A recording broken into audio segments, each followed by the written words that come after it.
Every life is sacred, and every decision, every jurisdiction of one's path is their own to make. It has been almost 10 years since the fall of Domino. Myself and other survivors of the attack have congregated here on this island in Lenfia. We have rebuilt our lives, our culture and our customs. Though we are few, we are not defeated. Not everyone chose to join us here in Prometia. Thankfully, relations between the realms have healed since I last spoke to the council. Some Dominions opted to live with family in other realms rather than start anew here. I can't say I blame them. It certainly wouldn't be the first time such a decision was made. Almost a decade ago, the portals closed between the worlds forever. It was of the utmost importance to me to travel to Earth one final time. I met several people who did not intend to migrate to Magix before the gates closed. They still have lives on Earth after all this time. It gives me hope for all that could be rebuilt. This is what I learned in my time spent with the ones who stayed behind.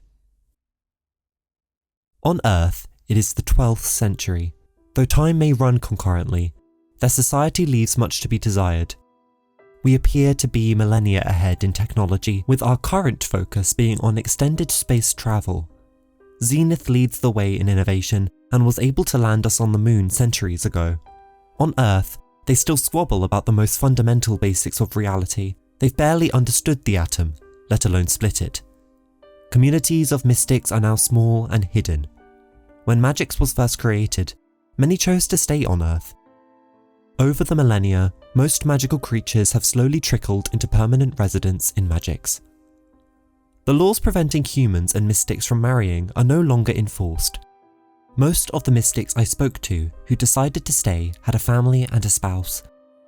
Since our presence on Earth has dwindled, magic has now started to recede into the realm of superstition rather than militant fear, making it easier for a few of us to exist in peace. One such couple I spoke to lives in Central Asia, in a beautiful and hidden settlement in the mountains. They were kind and content with their lives. I informed them I was not there to ask them to move, but to merely understand. The way they spoke of their lives brought me happiness, and dare I say, they changed my mind. They understood what brought them joy, and followed that where it led them.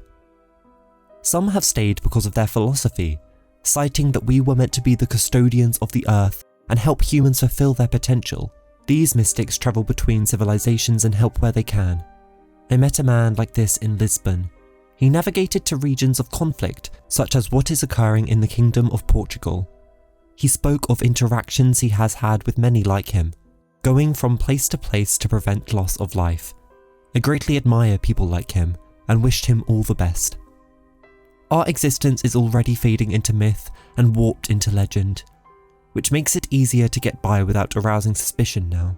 It definitely takes a trained eye to spot a mystic in a sea of humans, but if you spend enough time looking at our features, our eyes, our deeper, more saturated colouring, our hair, it becomes easier to see.